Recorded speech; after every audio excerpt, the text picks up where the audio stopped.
I'd say what was missing was the satisfaction.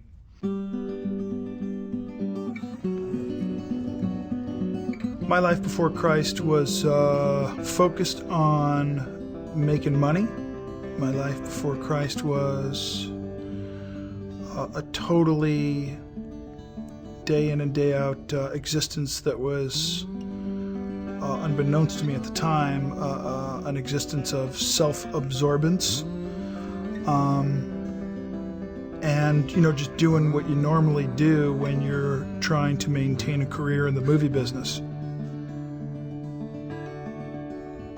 Loving Jesus is what's most important to me. And I know that sounds hokey, but it's the truth. My life is God's life in me for Him to do with what He wants.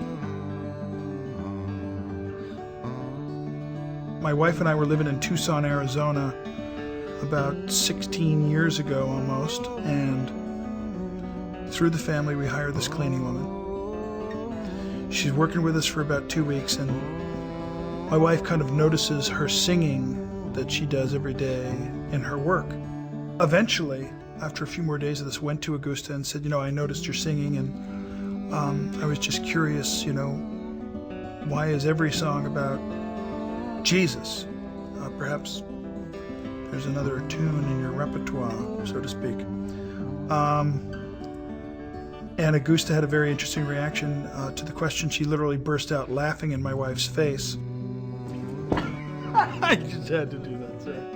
And Augusta said, understand that the reason that I'm laughing is you think the only reason that I'm here is to clean your house.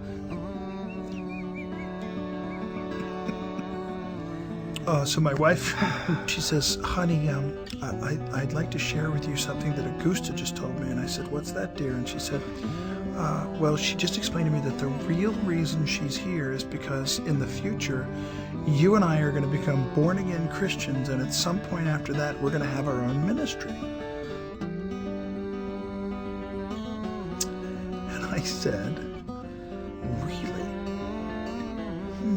At that point in my career, I was making more money than I could ever wildly imagine, and just to hear that idea vocalized at that point in time was utterly ridiculous.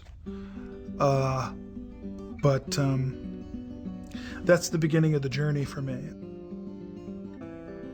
When I got to a place of willingness to just simply say to myself, okay, I'm willing to believe that Jesus Christ is the Savior of the world. And I'm now going to ask God to show me what that means. And I'm going to read the Bible and apply it to my life to the best of my ability to have that understanding. That's when this whole experience became very, very real for me. I'm Stephen Baldwin. I am second.